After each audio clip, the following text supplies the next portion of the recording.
dan seluruh jemaah yang dirahmati Allah sekalian.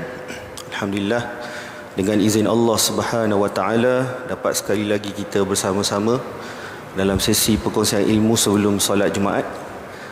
Tema pada hari ini adalah berkaitan dengan kesihatan. Dan saya merupakan doktor perubatan lah. Jadi topik yang saya ingin bincangkan dalam tempoh lebih kurang setengah jam ini adalah berkaitan dengan kesihatan sendi dan tulang demi kelancaran ibadah. Jadi tuan-tuan, kalau kita tengok satu nikmat besar yang Allah Subhanahu wa taala anugerahkan kepada kita adalah nikmat sendi dan tulang. Kalau kita tengok dekat private hospital tuan-tuan, kos untuk operation lutut, satu operation lutut lah dipanggil total knee replacement. Saya baru tengok baru-baru ni, tak adalah mahal sangat tuan-tuan. Kalau satu lutut tu dalam 30,000 lah kos dia. Okay. Tapi Tuhan bagi kat kita ni satu nikmat yang sangat besar, percuma, yang kita tak sedar pun, yang kita guna seharian, berjalan dan sebagainya, untuk buat ibadat dan sebagainya. Jadi kalau sendi dan tulang rosak, masalahnya adalah rukuk dan sujud kita pun akan jadi masalah. Jadi bila kita hilang nikmat untuk sujud kepada Allah Subhanahu wa taala tu, ialah satu nikmat yang sangat rugi lah. Sangat rugi. Jadi menjaga kesihatan sendi dan tulang dan terutama otot lah merupakan satu daripada kepentingan yang perlu kita jaga, untuk bukan sekadar kita tak nak sakit, tapi juga untuk kita beribadah. Kita nak angkat takbir Allahu Akbar tu pun menggunakan kita panggil sendi lah, nak angkat takbir Allahu Akbar, kan. Dan tulang paling kecil kita dalam tubuh kita ni kat mana tuan-tuan? Iaitu dalam telinga dalam kita, dipanggil tulang stapes. Kecil je tulang tu. Kalau tak ada tulang tu, tuan-tuan nak dengar azan pun tak boleh. Macam tu lah, kan? Nikmat Allah Subhanahu wa taala bagi kat kita. Saya suka menyebut berkongsi satu hadis yang biasa ustaz-ustaz kita baca, iaitu setiap sendi manusia itu perlu ada sedekah untuknya. Pada setiap hari yang matahari terbit padanya, kamu berlaku adil antara dua orang yang berkelahi adalah sedekah. Kamu menolong lelaki mengawal haiwan tunggangannya, lalu kamu menolongnya menaiki haiwan itu, atau kamu mengangkat barang-barangnya ke atas haiwan itu adalah sedekah. Kata-kata yang baik adalah sedekah. Setiap langkah yang kamu berjalan ke tempat sembahyang adalah sedekah. Dan kamu membuang sesuatu yang menyakiti manusia dari jalan juga adalah sedekah. Hadis riwayat Bukhari dan Muslim. So maknanya banyaknya sendi bermaksud banyaknya peluang kita buat pahala. Contoh berjalan ke masjid, tuan-tuan biasa dengar ustaz-ustaz kita mengajar, satu langkah kita ke masjid berjalan kaki tu berapa banyak, kan? Satu pahala dan satu darjat kalau tak silap saya lah. Kalau kita berwuduk dekat rumah, berjalan ke masjid. Dan juga kalau kita tengok berjalan tu sendiri adalah satu exercise. Pergerakan tu sendiri adalah satu trigger untuk kesihatan tulang kita, yang saya akan ulas kejap lagi lah. Okay? Jadi nikmat Allah Subhanahu wa taala, nikmat sendi, otot dan tulang ni, dalam tulang manusia ni lebih daripada 200 tulang Tuhan buat. Kira-kira 200 hingga 350 sendi yang membolehkan kita berdiri, rukuk dan sujud. Dan antara sendi yang penting adalah sendi lutut lah, yang ramai masyarakat kita ada masalah sendi lutut. Biasanya disebabkan oleh, antaranya adalah dia adalah satu sendi yang kompleks tapi paling manja lah. Kan, dia manja sikit lah. Jadi kena jaga betul-betul. Antara yang banyak menyumbang kepada masalah kesihatan lutut ni adalah overweight, berat badan berlebihan. Yang sebabnya antara sendi yang ditekan oleh body kita adalah berat badan kita lah. Okay? Dan otot tu penting untuk menyerap hentakan dan melindungi sendi. Dan tuan-tuan tahu tak, tisu tulang itu adalah satu tisu yang hidup.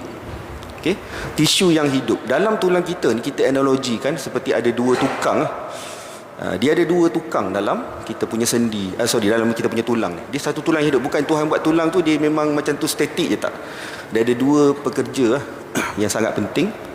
Dalam bahasa medikal kita panggil osteoclast dan osteoblast. Kalau sebut term medikal dia payah nak faham sikit. Tapi kita panggil dua tukang rumah. Satu dia korek kalau kita analogi rumah yang buruk, yang kita nak renovate jadi baru tu, dia buang karat-karat tu. Satu lagi kerja dia untuk membina tulang yang new tissue of the bone tu lah. Tapi dia memerlukan dua syarat. Apakah syarat-syaratnya? Syarat pertama adalah pergerakan. Kena bergerak. Lagi banyak kita bergerak, lagi dipanggil stimulus ataupun memberikan rangsangan untuk dua tukang ni bekerja. Bergerak, moving. Bukan duduk je kan, main phone kan, tengok movie, melepek atas katil kan, lepas makan pun tak nak bergerak. Nombor satu, bergerak, exercise lah. Tak semestinya tuan-tuan bayangkan exercise ni pakai kasut jogging kan, pakai baju track shoot jogging kat petang, tak semestinya lah. Tapi itu lagi bagus lah kan, maksudnya lagi kuat pergerakan tu. Berjalanlah satu cara yang mudah, walking. Saya selalu cadangkan adalah walking kepada orang yang bukan kaki exercise, berjalan. Target satu hari ni aku nak berjalan 2000 step contohnya lah. Minggu depan 3000 langkah. Tengok jam, dah sampai 3000, okey. Minggu depan pula 4000 langkah. Berjalan, bergerak. Tak cukup pusing lagi tawaf masjid ni, bagi cukup 1000 langkah lagi contohnya. Syarat pertama, bergerak. Syarat yang kedua adalah perlu kepada bahan binaan tersebut. Bahan binaan tersebut adalah zat-zat dalam makanan yang Allah Subhanahu Wa Taala buat kepada kita lah. Contohnya yang pertama sekali adalah kalau tuan-tuan pernah dengar adalah kita panggil kalsium. Okey. Kalsium ini satu zat yang sangat penting yang Tuhan buat dalam badan manusia lah. Okey. Contohnya apa tuan-tuan? Zat daripada kalsium ni, nombor satu adalah bahan-bahan makanan berbentuk tenusu. Seperti susu lah, tenusu ni kan. Tapi setengah orang tak boleh nak makan susu, tak minum susu disebabkan boleh jadi angin. Kita boleh pakai milk substitute lain seperti soya contohnya, ataupun almond milk contohnya, mahal sikit lah. Okay? Sebab kalau kita tengok guideline pemakanan Malaysia, seorang dewasa memerlukan 2 sajian tenusu sehari. Apa maksud 2 sajian? Contohnya satu cawan air 250 cc ml susu, itu satu sajian. Lepas tu tuan-tuan makan yogurt dalam 150 gram, itu dipanggil 2 sajian. Dia membekalkan sumber kalsium. So kalsium ni sangat-sangat penting sebagai satu bahan binaan dalam tulang kita lah. Okay? Apa lagi makanan yang ada kalsium tuan-tuan? Yang kita jarang bincangkan adalah sayur-sayuran berdaun. Sayur-sayuran berdaun hijau, leafy vegetable, seperti apa, bayam ke, sawi ke dan sebagainya, ataupun brokoli contohnya. Itu sumber kalsium lah. Apa lagi? Ikan sardin, ikan yang bertulang lembut, sebab di dalam tulang tu ada kalsium. Ikan bertulang lembut itu sumber kalsium. Okey. Jadi orang yang kurang makan kalsium ni dalam zat dalam pemakanan dia, berisiko satu penyakit dipanggil sebagai osteoporosis. Maksudnya bayangkan tulang tu rapuh, tak ada kalsium, dia mudah patah. Terutamanya kepada warga-warga emas lah, boleh jadi risiko jatuh, dia patah. Ataupun orang perempuan yang menopause. Ada orang tanya, menopause kenapa? Pause bukan stop ke? Nama dia memang pause lah, tapi memang dah stop lah dia punya kitaran head tu. Itu pun berisiko kena orang perempuan yang menopause. Sebabnya estrogen dia dah kurang, menyebabkan tulang dia tu jadi rapuh. Itu bahan binaan yang pertama, kalsium. Okey. Jadi untuk tulang, yang kesihatan tulang yang bagus ni, saya cerita tadi, nombor satu perlu banyak pergerakan. Yang kedua bahan binaan. So bahan binaan pertama adalah kalsium. Bahan binaan kedua adalah vitamin D. Saya dulu belajar dekat Mesir tuan-tuan. Saya belajar perubatan di Mesir dulu. Kuliah saya dalam bahasa Arab. Saya belajar medical bahasa Arab. Lecturer saya dulu tak sebut vitamin D, dia sebut vitamin dal. Saya pening vitamin dal ni apa Arab sebut vitamin dal. So vitamin D ni adalah satu nutrien yang ramai orang kita tak cukup. Ada satu kajian yang dibuat di Kelantan, membandingkan kandungan vitamin D di kalangan nelayan dan bandingkan dengan orang yang kerja dalam office. Tuan-tuan rasa yang mana lebih tinggi vitamin D tu antara dua golongan ni? Nelayan ke orang kerja office? Nelayan. Sebab apa nelayan? Sebab satu makan ikan lah, satu lagi cahaya matahari. cahaya matahari. Cuma kena beringat satu benda lah, cahaya matahari ni dia ada kesan yang baik dan kesan yang tak berapa baik lah. Bergantung pukul berapa tuan-tuan expose kepada cahaya matahari itulah. Sebab kalau exposure pada cahaya matahari yang tak bagus juga memberikan risiko kepada kanser kulit. Jadi pukul berapakah tuan-tuan harus berjemur, bukan berjemur lah, expose kepada matahari. Bukanlah cahaya matahari itu adalah sumber vitamin D, tapi dia adalah satu bahan binaan yang diperlukan dalam ramuan untuk membuat vitamin D. Diserap ke kulit, dan jika diperlukan kolesterol untuk menghasilkan vitamin D. So vitamin D ni dia ada sumber percuma, iaitu daripada cahaya matahari. Pukul berapakah?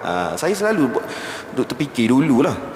So bila saya duk kaji dengan experts bercakap, nutritionist, researcher dekat Malaysia ni buat kajian dan sebagainya, saya membuat satu kesimpulan, cahaya matahari yang terbaik untuk kita expose adalah around pukul 10 pagi hingga pukul 12 tengah hari.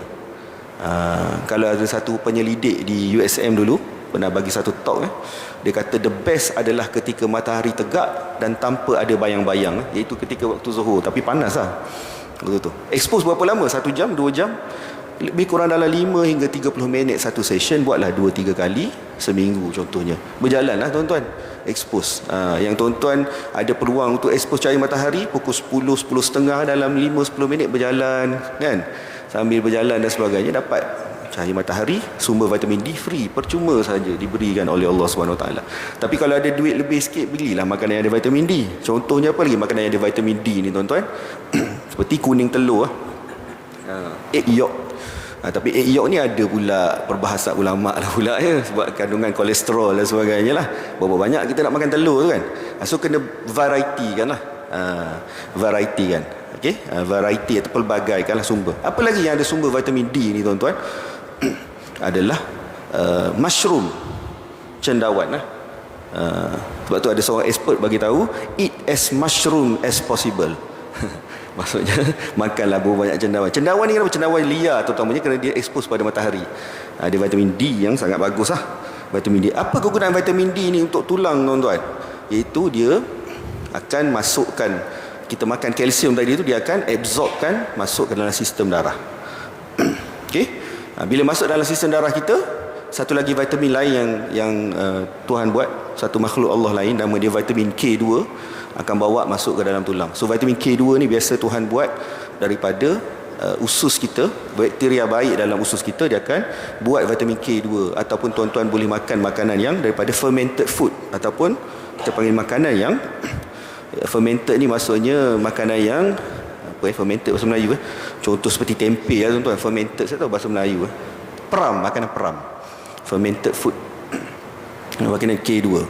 So kalsium tu umpama kalau tuan-tuan tengok perlawanan lumba lari 4 kali 100 meter kan, tengok kan, lumba lari 4 kali 100 meter kan, diorang tukar-tukar baton tu kan, baton tu umpama kalsium lah.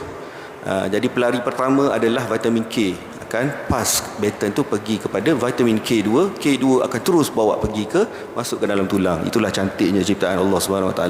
Jadi kalau kita makan benda ni tak cukup, kalsium tak cukup, kita punya kesihatan tulang tak berapa bagus, itu tak berapa cantik lah. Okay, so bahan binaan tadi, saya ulang balik apa kita cerita hari ni. Kita tengah cerita tentang kesihatan tulang, sendi dan otot untuk kelancaran ibadah. Dan kita tengoklah betapa nikmatnya Allah SWT bagi kita nikmat sendi ni free saja, okey, secara percuma saja. Kalau kita tengok dekat hospital private, saya tengok kos untuk buat operation tukar lutut ni lebih kurang 30,000. Satu lutut tu, satu lutut itu pun belum tentu boleh function. Saya pernah tanya kawan saya pakar ortopedik, dia kata antara problem bila buat tukar ni tukar, bukanlah kita tukar spare parts ketul macam tu lah, TKR, total knee replacement. Satu benda yang susah nak function adalah lutut tu tak boleh lipat lah, seperti yang kita normal ni. Tuan-tuan nak duduk bersila macam ni tak boleh, ataupun duduk iftirash ketika solat, susah. Dia boleh membaikilah kita punya berjalan dan sebagainya, tapi ada certain position susah nak buat. Okay? Jadi macam mana nak jaga kesihatan tulang saya sebut tadi? Dalam tulang kita ni ada pekerja-pekerja, dua tukang rumah, makhluk Allah SWT, nama dia osteoclast dan osteoblast, nama tak penting lah. Macam mana dia orang bekerja ni untuk bagi tisu tu hidup, seperti tukang rumah. Dia buang kotor-kotoran, repair dan juga build new one, supaya tulang kita tu cantik. Tapi perlukan dua syarat lah. Syarat pertama pergerakan, syarat kedua adalah bahan binaan. Pergerakan bermaksudnya seperti exercise lah. Exercise, bergerak, tak semestinya kita jogging, sebenarnya bergerak. Okay? Yang kedua adalah bahan binaan. Pertama sekali adalah daripada kalsium. Kalsium ni daripada makanan apa tuan-tuan? Susu lah. Ataupun orang yang tak boleh minum susu, ambil milk substitute seperti soya based product. Susu soya ke, almond milk ke, tu mahal sikit lah. Ataupun sayur-sayuran yang berdaun, brokoli, dan juga ikan, sardin yang ada tulang lembut tu, itu sumber kalsium. Okey, kerana kalsium ni penting untuk membina tulang. Bahan binaan kedua adalah vitamin D.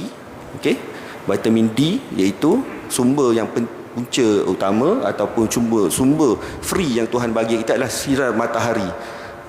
Kalau yang saya cerita tadi, lebih kurang pukul 10 hingga pukul 12 tengah hari, expose dalam 5 hingga 30 minit 2 kali 3 kali seminggu untuk dapatkan sumber untuk membuat vitamin D dalam body kita. Dan juga daripada makanan lah, egg yolk, kuning telur, mushroom, okey, ataupun cod liver oil lah, minyak cod, itu mahal sikit lah.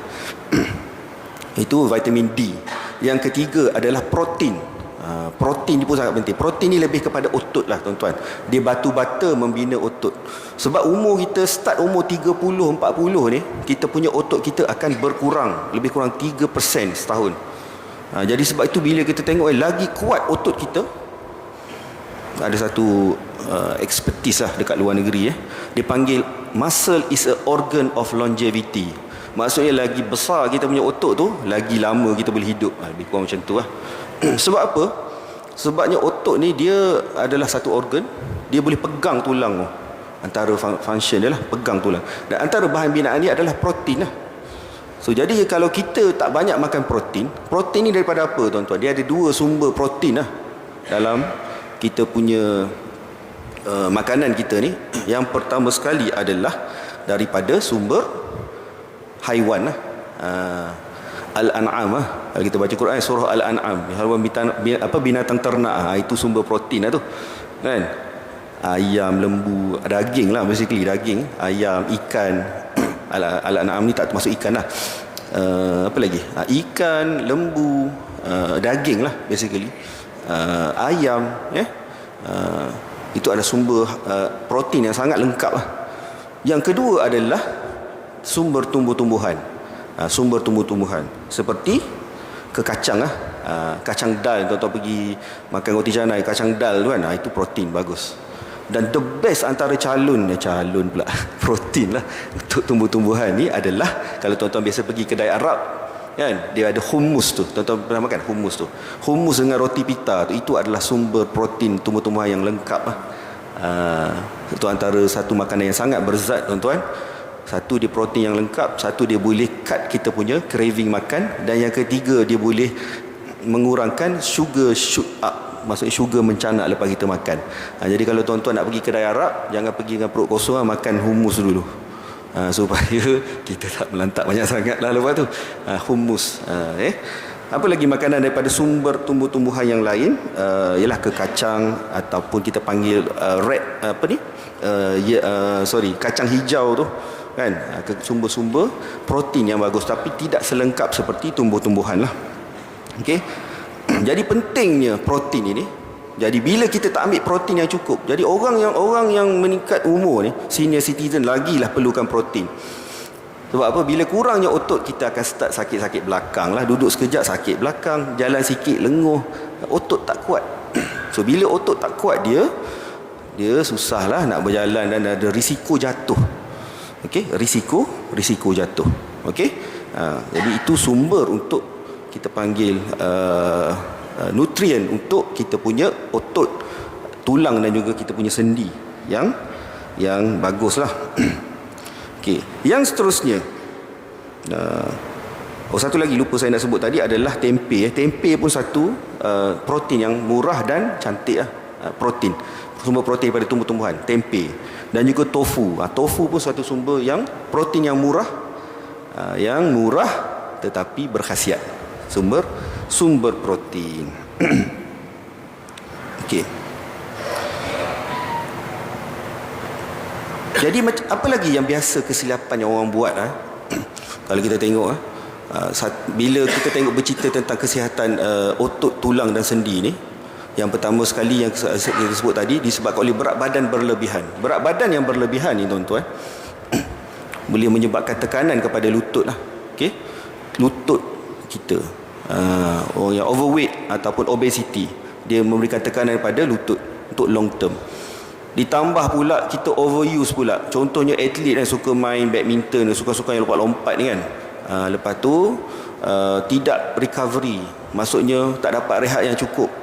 Kerana tidur juga merupakan satu masa di mana otot kita buat repair. Untuk repair yang kita buat aktiviti seharian tu, kalau tidur tak cukup, dia umpama satu bahana kepada kita punya kesihatan tulang. Okey, main exercise bagus dah, tapi exercise main contoh badminton sampai pukul 12 tengah malam, pukul 1 malam kan, tidur tak cukup kan, dengan overuse otot dan sebagainya, dia memberikan kesan yang buruk. Exercise tu sebenarnya adalah satu medicine, tetapi recovery ataupun rehat pun merupakan satu kita panggil satu bentuk kita panggil recovery yang sangat penting untuk kita punya kesihatan lah. Okey, kita ada beberapa minit lagi, lebih kurang dalam 10 minit lagi lebih kurang.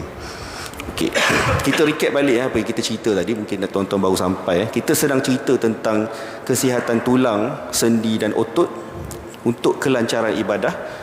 Kerana untuk kita buat ibadah ni terlalu banyak kita menggunakan sendi, otot dan juga kita punya tulang ni. Sangat penting kan untuk kita sujud. Hilangnya nikmat sujud itu adalah satu nikmat yang tak boleh dijual beli ya tuan-tuan. Tak boleh nak sujud pada Tuhan sebab oleh limitation of movement itu sendiri. Okey, dan yang pertama sekali antara benda yang kita buat tadi, saya recall balik, adalah berat badan berlebihan. Okey, memberikan pressure pada lutut. Yang kedua, kurang bergerak, kurang buat aktiviti fizikal. Yang ketiga, kurang ambil nutrien penting yang saya cerita tadi, iaitu protein, vitamin D dan juga kalsium. Tiga benda ni sangat penting. Okey, yang seterusnya adalah kenapa kita punya kesihatan otot, tulang dan juga sendi ni merosot, adalah kita kurang buat latihan bebanan ataupun regangan. Bila kita cerita tentang latihan bebanan atau regangan ni, kita bayangkan pergi gym kan. Sedangkan di masjid ni ada beberapa peralatan yang kita boleh gunakan untuk buat latihan regangan. Ada kerusi boleh tak satu? Saya nak tunjuk satu. Ada kerusi tak? Kerusi plastik kalau ada. Saya nak tunjuk satu dua exercise yang gunakan kerusi yang tuan-tuan boleh buat dekat masjid pun, kalau ada lah kerusi. Kalau ada, iaitu boleh sambil-sambil. So latihan resistance training ni, dia simple saja tuan-tuan. Contohnya saya kata, saya ni bukan kaki gym doktor, saya ni bukanlah jenis kaki exercise. Tak perlu jadi kaki exercise pun. Sambil duduk kat masjid je, kita boleh buat aktiviti untuk kuatkan otot peha nombor satu. Kritikal. Kenapa otot peha ni perlu kuat? Kerana dia adalah menentukan berat badan kita ni ditanggung oleh otot ataupun ditanggung oleh lutut. Terima kasih tuan bawa ni satu prop saya pada hari ni, itu kerusi cerita sikit lah ini dalam 5-10 minit. Tak kasi bagi sini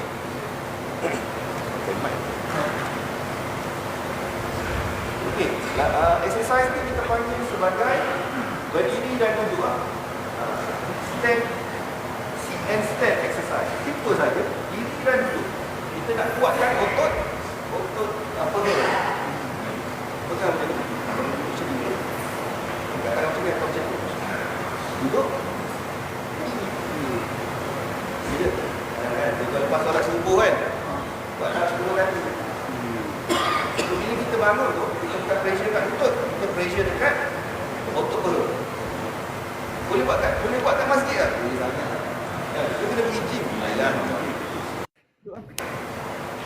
Ajar-ajar boleh buat 10 kali. Kalau okey sikit buat 2-3 set. Maksudnya 10 kali buat, rehat, buat 10 kali. Rehat, buat sekali. Ini untuk beginner lah.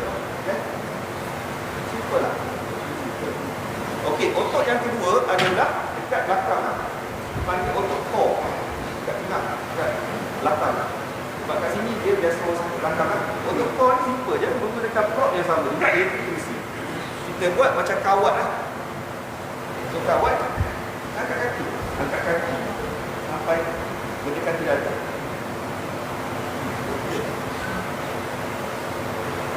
Buatlah 10 kali. Buat lagi 10 kali. Kalau lagi buat lagi banyak. Okey, itu otot core dia panggil. Yang ketiga adalah otot belakang. Otot belakang ni kita perlukan tiang je. Yang basket ada banyak kan. Kita mana tiang. Kan? Buat kita panggil wall push up. Seolah kita buat push up dekat dinding. Itu kita akan tekan buat 10 kali. Lepas solat subuh buat 10 kali. Kan? Macam tu je. Ini untuk beginner lah. So dia panggil resistance training. Yang tidak memerlukan modal, boleh buat kat masjid. Tak payah subscribe, pergi gym. Nak pergi gym bagus juga kan, lagi bagus. Ni kita nak cerita yang simple yang kita boleh buat. Even dekat masjid pun kita boleh buat. Kenapa penting resistance training ni tuan-tuan? Kerana dia akan kuatkan otot lah. Bila otot kita kuat, kita punya tulang pun akan protected, sendi akan protected, kita akan kurang dapat sakit belakang dan sebagainya. Okey? Itu dipanggil untuk kuatkan otot, 3 otot yang sangat penting, iaitu otot paha. Dia panggil stand and sit exercise. Tuan-tuan boleh je tekan kat YouTube, nanti diorang ajar. Tapi yang saya cerita tu lebih kurang macam tu lah. Sit and stand exercise. Ataupun yang kedua, untuk otot core, dia panggil marching. Marching exercise, pegang kerusi yang stable. Yang ketiga dia panggil wall push up. Kita seolah kita push up, kita buat push up dekat dinding. Wall push up untuk kuatkan otot belakang. Okey, itu exercise lah. So kita ada lebih kurang dalam 5 minit lagi. Apa lagi kesilapan yang biasa kita buat yang boleh menyebabkan sakit sendi otot kita ni adalah membawa beban-bebanan berat sebelah. Sebelah kan. Ni bukan cerita poligami tuan-tuan. Ni bawa bebanan sebelah lebih. Kan. So bila berat lebih sebelah ni, dia akan beban kepada joint tu lebih. So kita kena distribute. Contoh bawa beg dua-dua lah. Jangan sebelah aja macam tu. Okey. So berat membawa bebanan lebih di sebelah badan. Apa lagi kesilapan biasa kita buat? Ini simple je saya cerita. Pakai kasut yang tidak proper. Contohnya nak main badminton, pakai kasut jogging contohnya. Ataupun kita ada masalah kaki dan sebagainya, kita pakai kasut yang biasa, yang tidak support kita punya tapak kaki kita tu. Nah, kalau saya main sport, saya mementingkan pakai kasut walau mahal sikit lah. Biarlah kita invest kat situ sebab kita nak jaga kaki lah. Orang kata kan. Contoh kalau kita main badminton pun, raket murah tak apa tuan-tuan, kasut tu penting sebab dia nak protect kita punya ankle kita dan sebagainya. Apa lagi yang menyebabkan risiko kepada sendi tulang kita, otot dan sebagainya ni adalah merokok lah. Yang saya percaya kan, yang datang masjid ni semua tak suka merokok kan. Biasanya orang masjid dia tak suka isap rokok ni. So rokok ni apa isu dia? Dia akan menyebabkan karat lah. Umpamanya karat dekat kita punya sendi, otot dan sebagainya. Kita umpama analogi macam tu lah. Okey. Apa lagi yang boleh menyebabkan compromise dia kita punya kesihatan sendi dan tulang ni adalah overuse, ataupun kita panggil senaman yang terlalu lasak yang saya cerita tadi. So senaman terlalu lasak pun tak boleh, kena ada recovery yang masa untuk rehat lah, tidur dan sebagainya. Okey. Jadi kita cuba recap balik apa yang kita belajar pada hari ini dalam masa 2-3 minit ni. Saya cerita hari ini adalah tentang kesihatan tulang dan otot dan sendi untuk kelancaran ibadah. Tapi kita tidak perasan yang ada beberapa benda yang kita buat slowly akan rosakkan kesihatan sendi, tulang dan juga otot kita. Yang pertama sekali adalah berat badan berlebihan. Berat badan yang berlebihan yang memberikan bebanan kepada sendi, kita panggil sendi lutut lah. Yang kedua adalah kita panggil sebagai kurang pergerakan atau exercise. Duduk je, tak bergerak, malas nak bergerak. Yang ketiga adalah kurang pengambilan nutrien penting 3 yang saya cerita tadi, kalsium, vitamin D dan juga protein. Yang keempat adalah apa lagi yang kita buat adalah pakai kasut yang tak betul lah. Contoh kalau orang perempuan kasut tumit tinggi, itu pun tak berapa bagus juga. Okey. Yang seterusnya adalah kita panggil kurang buat exercise untuk kuatkan otot, 3 otot penting, iaitu kita panggil otot paha, otot core dekat belakang tengah ni. Otot core ni macam bawah ni lah, tengah body, dan juga otot belakang. Dan saya cerita tadi 3 exercise yang sangat mudah yang tuan-tuan even boleh buat dekat masjid pun, iaitu untuk kuatkan otot peha, kerana bila otot peha kita kuat, dia akan pegang kita punya berat badan kita tu daripada terus pergi ke lutut, iaitu menggunakan senaman duduk dan bangun saya cerita tadi, stand and sit exercise, ataupun kita panggil marching exercise untuk core dan juga otot belakang lah. Kita panggil wall push up tadi. Dan apa lagi kesilapan lain yang kita buat adalah bawa bebanan di satu badan, on the one side only, bebanan berat yang sebelah. Tidur yang tidak cukup juga boleh mempengaruhi kesihatan tulang kita, kerana waktu tidur itulah berlakunya proses repair kepada otot sendi dan sebagainya. Dia bukan tidur ni untuk buang masa, tapi untuk repair tu. Tapi tidur tak adalah banyak sangat kan. Terlalu banyak pun tak bagus juga. Dan seterusnya adalah merokok pun boleh rosakkan kita punya sendi, otot dan sebagainya ni. Bersenam yang terlalu lasak. Yang last kali adalah posture yang tak betul. Posture macam saya duduk ni kan, macam kita main PC dan sebagainya, dia kena mata tu sepatutnya on the ni, dia tak boleh duduk macam ni. Dia bila posture dalam posture yang tidak betul menyebabkan sakit belakang lah. Posture yang tidak betul, angkat barang pun kena ada posture yang betul. Maksudnya kena duduk lipat. Saya tak sempat nak cerita ini, so kita punya pressure duduk kat kaki, bukan dekat badan lah. Okey, saya rasa itu sahajalah perkongsian saya pada hari ini. Harapnya dapatlah sesuatu ilmu yang bermanfaat untuk tuan-tuan bawa balik pada hari ini. InsyaAllah saya sudahi dengan wabillahi taufik wal hidayah. Wassalamualaikum warahmatullahi wabarakatuh.